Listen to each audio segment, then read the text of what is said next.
महत्वपूर्ण कंटेंट जनसंख्या कक्षा 8 की पाठ्य पुस्तक जो वर्तमान में विद्यालय पाठ्यक्रम में चल रही है, उसी का चैप्टर है, अध्याय 4 है, वो हम करने जा रहे हैं। राजस्थान की जनसंख्या। प्रत्येक राज्य का उद्देश्य है कि वो निरंतर विकास पर बढ़ता रहे और इस विकास के लिए कई उत्तरदायी कारक होते हैं। उनमें से एक जो कारक है वो है जनसंख्या, वहाँ की रहने वाली जनसंख्या या कहें कि आबादी। राज्य की जनसंख्या ही समग्र विकास को संभव बनाती है। लोग अपनी शारीरिक और मानसिक क्षमता के अनुसार प्रकृति में जो भी उपलब्ध साधन हैं उनका सही से उपयोग कर उनको निर्माण कार्य में लगाकर जो राज्य को इस तरीके से लगाते हैं ताकि राज्य अपने विकास के पथ पे आगे बढ़ सके। इस अर्थ में किसी भी क्षेत्र की जनसंख्या सबसे महत्वपूर्ण संसाधन होती है और जनसंख्या अगर गुणवत्तापूर्ण हो या पढ़ी लिखी हो तो वो जनसंख्या और भी आर्थिक विकास या राज्य के विकास में महत्वपूर्ण भूमिका निभा सकती है। तो क्या आप जानते हैं कि हमारे राज्य की कुल जनसंख्या कितनी है? कहने का मतलब ये जो चैप्टर है इसमें हम इन बातों पे गौर करेंगे कि कुल जनसंख्या कितनी है, किन क्षेत्रों में अधिक जनसंख्या निवास करती है, किन क्षेत्रों में जनसंख्या कम है और किस जिले में साक्षरता दर सर्वाधिक है और किस जिले में, राजस्थान के किस जिले में सबसे कम साक्षरता है। तो इस अध्याय में ऐसे प्रश्नों के उत्तर हम खोजेंगे और याद करने का प्रयास करेंगे। जो कुछ होगा करने से होगा, सिर्फ सुनने से कुछ नहीं होगा। जो बच्चे अपने सपनों को उड़ान देना चाह रहे हैं, अपने सपनों को साकार करना चाह रहे हैं, सुनहरे भविष्य का सपना देख रहे हैं, वो बच्चे पेन और कॉपी लेकर बैठते हैं और एक एक पर्सन, एक एक फैक्ट को ध्यान से सुनते हैं और बाद में कॉपी में लिखते हैं। तो मुझे उम्मीद है कि मेरे साथ जुड़े हुए बच्चे इसी तरीके से करेंगे ताकि हम अपने भविष्य को सुनहरा बना सकें, एक अपने सुनहरे भविष्य का सपना है वो साकार कर सकें। तो देखेंगे हम कि जनगणना के जो आंकड़े हैं वो कौन इकट्ठे करते हैं, यानी संकलन, संग्रहण और गणना प्रकाशन आदि भारत सरकार के निर्देशन पर भारत सरकार निर्देश देती है और उन निर्देशों के आधार पे जनगणना का संकलन, संग्रहण जो आंकड़े हैं उनको करने का काम है वो करता है जनगणना निर्देशालय जयपुर। या फैक्ट याद रखें, जनगणना निर्देशालय जयपुर। और ये जो जनगणना है ये 10 वर्ष प्रति 10 वर्ष में होती है। तो विधिवत जनगणना है वो 1872 में शुरू हुई थी और 1881 जनगणना शुरू हुई 1872 से, विधिवत जनगणना शुरू हुई 1881 से। उसके बाद हर 10 वर्ष में जनगणना हुई है। तो हम 2011 की जनगणना के जो आंकड़े हैं उनके आधार पे इस पाठ में बात करेंगे कि राजस्थान की कुल जनसंख्या है वो 6.85 करोड़ है। 6.85 करोड़ अपनी राजस्थान की जनसंख्या है, जो भारत की कुल जनसंख्या का लगभग 5.7% यानी 5.7% है। ये दोनों आंकड़े आप याद रखें, फैक्ट याद रखें। 6.85 करोड़ जनसंख्या राजस्थान की है और इसमें ये जो जनसंख्या है ये भारत की कुल जनसंख्या का 5.7% है। जनसंख्या वृद्धि दर किस तरीके से हुई है और जनसंख्या वृद्धि दर जो परिवर्तन होता है उसको जनसंख्या वृद्धि दर कहते हैं। तो जनसंख्या में जो बदलाव आया 10 वर्षों में उसको जनसंख्या वृद्धि दर कहते हैं। तो वृद्धि या कमी, जनसंख्या में वृद्धि भी हो सकती है, कमी भी हो सकती है। तो वृद्धि होगी तो वो धनात्मक है और अगर कमी होगी तो वो ऋणात्मक वृद्धि कहलाएगी। राजस्थान की जनसंख्या लगातार बढ़ रही है जो उच्च वृद्धि दर का सूचक है। राज्य की जनसंख्या में वृद्धि दर सन 2011 में 21.31%, 21.31% जो जनसंख्या है वो वृद्धि दर है 2011 के अनुसार, जिसे हम नीचे मानचित्र के माध्यम से देखेंगे। और बाड़मेर जिले में जनसंख्या वृद्धि दर सर्वाधिक रही जो कि 32.5% रही, जबकि गंगानगर जिले में राजस्थान का सबसे उत्तरी जिला गंगानगर। इस हिसाब से जैसे ही मेरी आवाज़ आप तक पहुँचे, गंगानगर आपके दिमाग में आ जाना चाहिए। जो बच्चे वास्तव में तैयारी कर रहे हैं वो राजस्थान का मैप अब तक देख चुके हैं कि कौन सा जिला है वो राजस्थान की किस दिशा में। तो राजस्थान का सबसे उत्तरी जिला गंगानगर, वहाँ जनसंख्या वृद्धि दर सबसे कम है और ये प्रतिशत है 10.0%। तो सर्वाधिक वृद्धि दर वाला बाड़मेर जो राजस्थान का पश्चिमी जिला है, जैसलमेर से लगता हुआ जिला, और गंगानगर राजस्थान का उत्तरी जिला है जो सबसे कम जनसंख्या वृद्धि वाला है और इसकी वृद्धि दर है 10.0%। जनसंख्या वृद्धि या कहें कि जनसंख्या है, ये आंकड़ों का खेल है, लेकिन इतना मुश्किल भी नहीं है।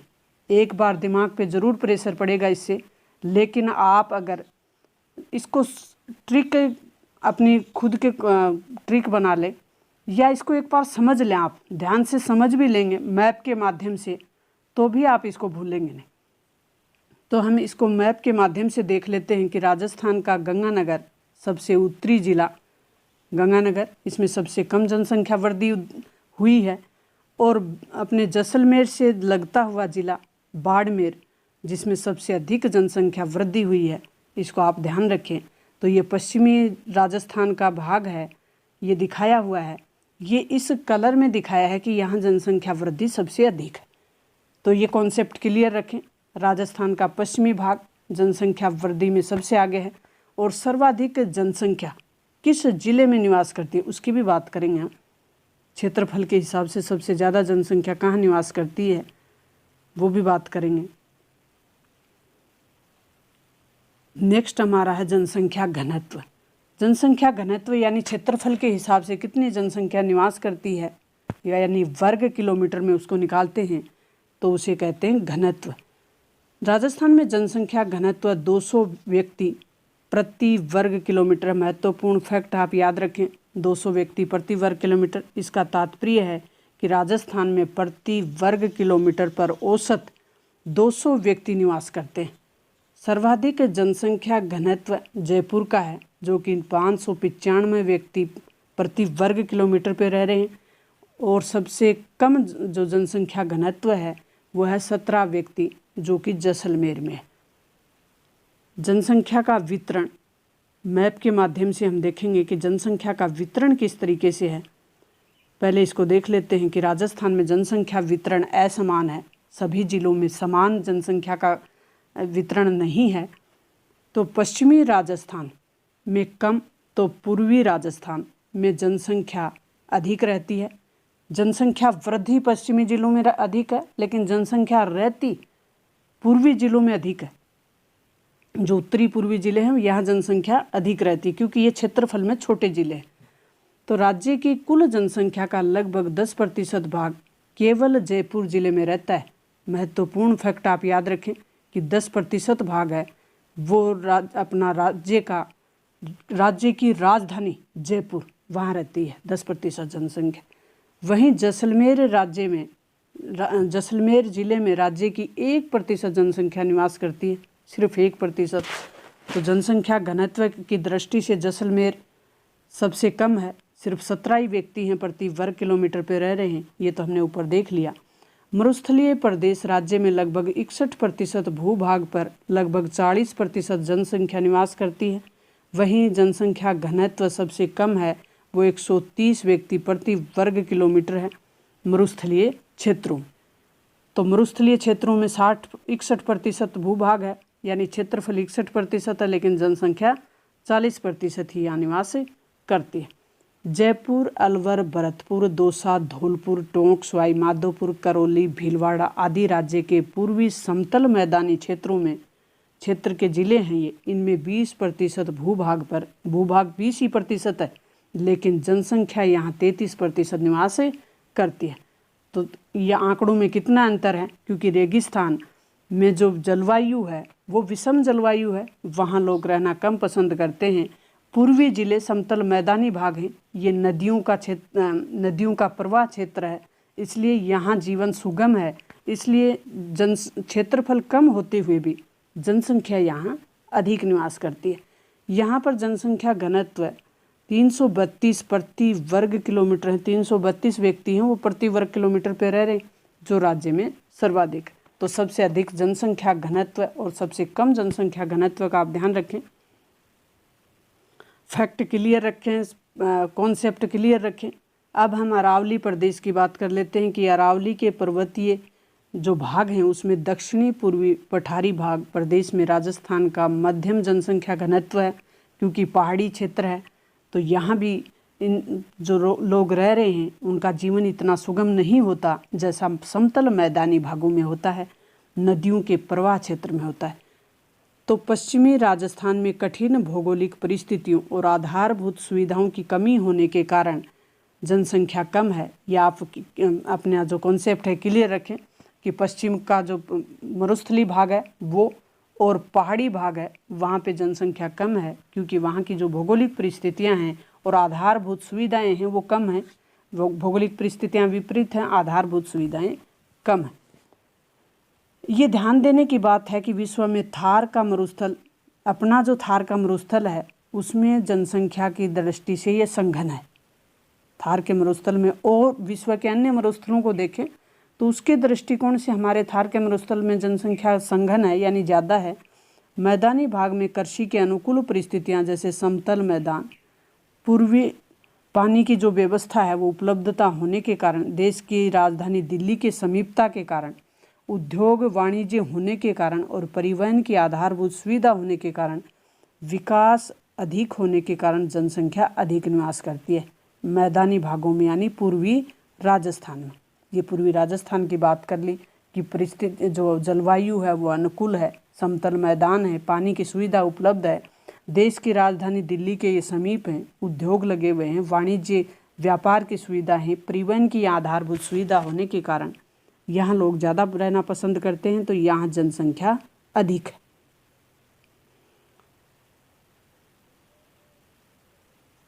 इसमें आप देख सकते हैं कि ये पूर्वी राजस्थान है। राजस्थान का उत्तर, इसमें आप देखें राजस्थान का उत्तरी भाग और दक्षिणी भाग, पूर्वी भाग और पश्चिमी भाग। लिंगानुपात, हमने जनसंख्या की बात कर ली, हमने घनत्व की बात कर ली, भारत में राजस्थान का कुल कितना जनसंख्या है वो भी हमने बात कर ली। अब हम करेंगे लिंगानुपात। लिंगानुपात का मतलब है कि महिला और पुरुषों का अनुपात क्या है। 1000 पुरुषों पे कितनी महिलाएं हैं हमारे? 1000 पुरुष हैं तो क्या 1000 महिलाएं हैं, या 1000 पुरुष हैं और 928 ही महिला हैं? तो फिर ऊपर का जो अनुपात है वो गड़बड़ाया हुआ है। इसका मतलब लगभग अपने 60-70 महिलाएं 1000 पे कम हैं। तो लिंगानुपात इस तरीके से हम देखेंगे कि प्रति 1000 पुरुषों पर स्त्रियों की जो संख्या है वो लिंगानुपात है। लिंगानुपात में हमें समाज में महिलाओं की स्थिति का पता चलता है कि समाज का जो दृष्टिकोण है वो महिलाओं के प्रति कैसा है, लड़कियों के प्रति कैसा है। सन 2011 की जनगणना के अनुसार राजस्थान में लिंगानुपात 928 है। आप ये फैक्ट याद रखें, 928 लिंगानुपात है, यानी 1000 पुरुष हैं और 928 महिलाएं। जबकि 6 वर्ष से कम जब बच्चों की बात करें तो वहाँ केवल 888 ही है। ये और भी आंकड़ा चौंकाने वाला है, जो अत्यंत कम है। राजस्थान में सर्वाधिक लिंगानुपात यानी 1000 पुरुषों पे 994 महिलाएं यहाँ हैं। तो लिंगानुपात सबसे अधिक डूंगरपुर में है। डूंगरपुर राजस्थान का सबसे दक्षिणी जिला है। जिले में एक सबसे कम और ये डूंगरपुर में सबसे अधिक लिंगानुपात है, तो धौलपुर में लिंगानुपात है वो सबसे कम है। जनसंख्या और जनसंख्या घनत्व आंकड़ों का खेल है, लेकिन इतना कोई असंभव भी कुछ नहीं है। अगर प्रयास करें, अभ्यास करें और सही तरीके से हम मन लगाकर पढ़ें तो ऐसा असंभव कुछ भी नहीं है। करत करत अभ्यास से जड़मती हो तो सुजान, रसरी आवत जावते शिल पर पड़त निशान। जब एक पत्थर पे निशान पड़ सकते हैं तो अगर हम ठान लें तो कुछ भी असंभव नहीं है। साक्षरता की बात करेंगे हम। लिंगानुपात की बात कर ली, सबसे अधिक लिंगानुपात डूंगरपुर, सबसे कम है राजस्थान का पूर्वी जिला धौलपुर। राजस्थान का मैप आपके दिमाग में जब तक नहीं आएगा आप राजस्थान के जीके को समझ नहीं पाएंगे सरल और सहज तरीके से, और कॉन्सेप्ट और अपने जो फैक्ट हैं, फैक्ट बाद में क्लियर होंगे, पहले आपको कॉन्सेप्ट क्लियर करने होंगे। फैक्ट याद करते जाएंगे, रटते जाएंगे, तो अपने परीक्षा हॉल में आपके जो धड़कन है वो बढ़ जाएंगे और आपके प्रश्न है वो गलत होने के चांस हो जाते हैं।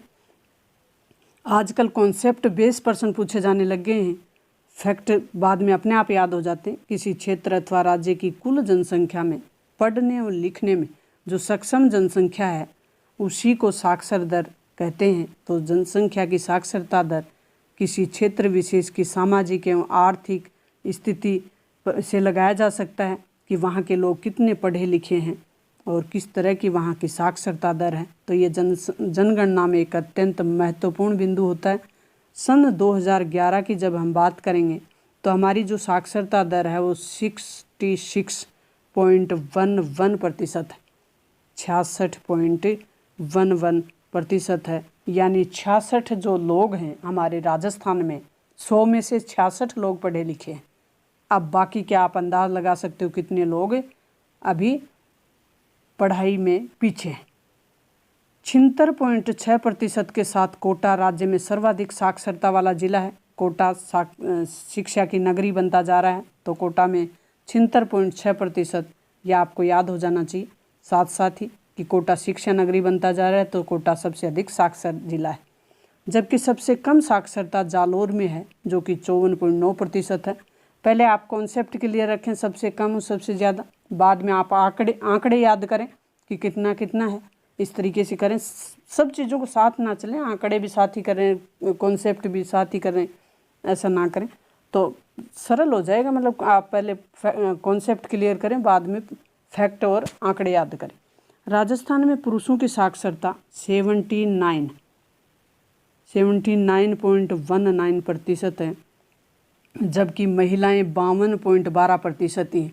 कहने का मतलब 100 में से हमारे 52 महिलाएं पढ़ी लिखी हैं, तो अभी 50% महिलाएं ही साक्षर हैं, ये मानो आप।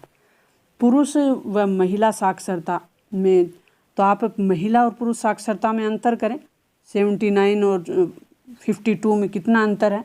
लगभग 30% का अंतर, यहाँ 25-30% का अंतर आ रहा है। पुरुष जहाँ 30% अधिक पढ़े लिखे हैं, तो महिलाएं लगभग 30% कम पढ़ी लिखी हैं पुरुषों के मुकाबले। पुरुष व महिला साक्षरता दर झुंझुनू सबसे अधिक है पुरुष साक्षरता में, और कोटा सर्वाधिक है महिला या कुल साक्षरता में। कोटा महिला और कुल साक्षरता दोनों में आगे है। झुंझुनू पुरुष साक्षरता में 1 नंबर पे, और प्रतापगढ़ पुरुष साक्षरता में सबसे कम है। तो जालोर महिला साक्षरता और कुल साक्षरता दोनों में पीछे है। राज्य सरकार शिक्षा के सार्वजनिकरण के लिए अनेक योजनाएं लागू कर रखी हैं। इस क्षेत्र में निरंतर प्रयास किए जा रहे हैं। शिक्षा का सार्वजनिकरण का प्रयास कर रही है सरकार, ताकि हर बच्चे तक शिक्षा पहुंच सके।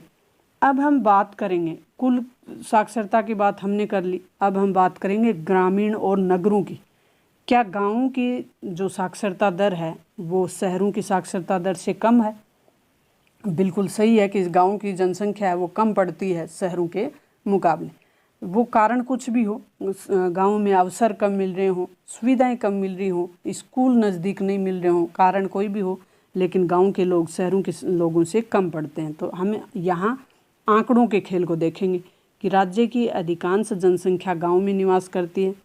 राज्य की शहरी आबादी लगभग 25% है। शहरी आबादी 25 है तो 75% लोग गांव में रहते हैं।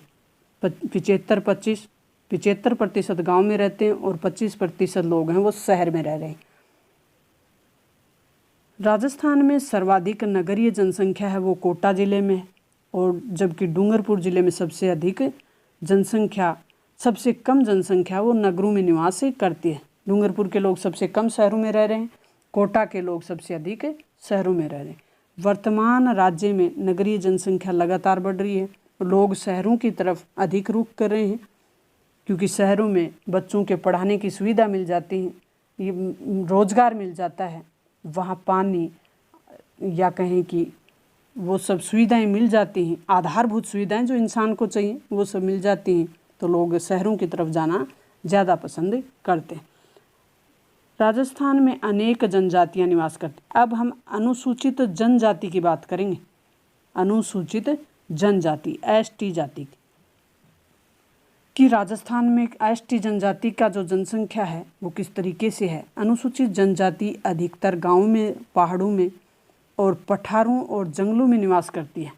या तो वो रहेंगे गाँव में, या वो रहेंगे पहाड़ों में, या पठारों में, या जंगलों में निवास करते हैं। अधिकांश जनजातियां खेती, मजदूरी और जंगल के उत्पाद, जंगल में जो भी उत्पाद होते हैं पेड़ पौधों से, उन सब से अपना जीवन व्यतीत करते हैं। और जनगणना 2011 के अनुसार राज्य का लगभग 13.5% जनसंख्या एसटी जनजाति का यानी अनुसूचित जनजाति का है। 13.5%, ये आंकड़ा याद रखें आप। 13.5% जो जनसंख्या है वो एसटी जनजाति की है। नेक्स्ट हम चलेंगे कि राजस्थान में जो जनजाति है 13.5% है, लेकिन ये जो आबादी है ये किन जिलों में अधिक है या राजस्थान के किस क्षेत्र में अधिक है। राजस्थान में जनजातीय आबादी सिरोही, उदयपुर, डूंगरपुर, प्रतापगढ़, बांसवाड़ा जिलों में बहुतायत से, कहने का मतलब राजस्थान का दक्षिणी भाग। राजस्थान के अन्य जिलों जैसे कि बारां, सवाई माधोपुर, करौली, टोंक, दौसा और जयपुर आदि में भी जनजातियां निवास करती हैं, लेकिन राजस्थान का दक्षिणी भाग है, उदयपुर के आसपास का भाग, उसमें जनजातियां सबसे अधिक निवास करती हैं। अब हम देखेंगे कि राज्य की प्रमुख जो जनजातियां हैं वो हैं कौन सी। तो प्रमुख जनजातियां वो भील, मीणा, डामोर, सांसी, ग्रासिया और सहरिया, ये प्रमुख जनजातियां हैं राजस्थान की। राजस्थान में सर्वाधिक जनसंख्या मीणा जनजाति की है। महत्वपूर्ण फैक्ट है, आप याद रखें, सबसे अधिक मीणा जनजाति है। दूसरी मीणा जनजाति मुख्यतः जयपुर, दौसा, जयपुर के आसपास जो मीणा जनजाति है वो रहती है। तो जयपुर, दौसा, सवाई माधोपुर, करौली, अलवर, उदयपुर, कोटा, बूंदी आदि जिलों में निवास करती है। दूसरे नंबर की है भील जनजाति। अब भील जनजाति राजस्थान की एक सबसे प्राचीन जनजाति है जो मुख्यतः बांसवाड़ा, दक्षिण राजस्थान, बांसवाड़ा, डूंगरपुर, प्रतापगढ़, सिरोही आदि जिलों में निवास करती है। डामोर जनजाति की जब बात करें तो डामोर जनजाति डूंगरपुर, डी से डी को मिला लें, ये तो याद करना बहुत आसान है। डामोर, डूंगरपुर का जो एक क्षेत्र है सीमलवाड़ा, यहाँ मिलती है। अब बात करेंगे हम गरासिया जनजाति की। गरासिया जनजाति मुख्यतः सिरोही जिले की आबू रोड और पिंडवाड़ा तहसील में मिलती है। दो तहसील हैं प्रसिद्ध, आबू रोड और पिंडवाड़ा, यहाँ गरासिया जनजाति सबसे अधिक रहती है। डूंगरपुर, उदयपुर और पाली जिलों की सीमा पर भी गरासिया लोग रहते हैं। सांसी जनजाति भरतपुर जिले में रहती है। सांसी जनजाति भरतपुर में पाई जाती है। तो ये जनजाति का आपको ध्यान आ गया होगा कि कौन सी जनजाति किस जिले में और राजस्थान की किस भाग में अधिक है। सहरिया राजस्थान की एकमात्र जनजाति है, ये भी आप ध्यान रखें फैक्ट। सहरिया जनजाति राजस्थान की एकमात्र जनजाति है जिसे भारत सरकार ने आदिम जनजाति समूह में की जो सूची है उसमें शामिल कर रखा है। राजस्थान के 12 जिले के शाहबाद और किशनगंज तहसील, दो तहसील हैं राजस्थान का। 12 जिला जो कोटा, बारा, झालावाड़ के पास है, तो कोटा, बारा, झालावाड़ ये हाड़ौती प्रदेश कहलाता है। तो हाड़ौती प्रदेश के 12 का एक जिला है 12 और उसकी 2 तहसील हैं शाहबाद और किशनगंज। यहाँ सहरिया जनजाति रहती है और सहरिया जनजाति आदिम जनजाति के समूह में शामिल करने वाली राजस्थान की एकमात्र जनजाति है। ये फैक्ट हमारे क्लियर हो गए। अब हम कुछ अभ्यास प्रश्न कर लेते हैं कि राजस्थान में न्यूनतम लिंगानुपात किस जिले में है। तो न्यूनतम लिंगानुपात वाला जिला धौलपुर है राजस्थान का। राजस्थान के किस भौगोलिक क्षेत्र में जनसंख्या घनत्व सबसे कम पाया जाता है। तो ये आपका भौगोलिक प्रदेश दिया हुआ है। पूर्वी मैदान है, मरुस्थली प्रदेश है, हाड़ौती पठार है, अरावली पर्वतमाला है। तो ऊपर हमने देखा था कि मरुस्थली भागों में भौगोलिक परिस्थितियां विपरीत होने के कारण सबसे कम जनसंख्या घनत्व है। तो अब आप अंदाज लगा सकते हैं, आप उत्तर इनमें से चुन सकते हैं। तो हमारा ऑप्शन हो जाएगा राजस्थान में सर्वाधिक एवं न्यूनतम साक्षरता वाले जिलों का नाम लिखना है आपको। सर्वाधिक साक्षरता और न्यूनतम साक्षरता। सर्वाधिक साक्षरता कोटा में, न्यूनतम साक्षरता जालोर में। राजस्थान में सर्वाधिक नगरीय जनसंख्या किस जिले में पाई जाती है, ऊपर हमने बात की थी। कोटा में सबसे अधिक लोग शहरों में बसते हैं यानी नगर में रहते हैं, और सबसे कम डूंगरपुर में रहते हैं।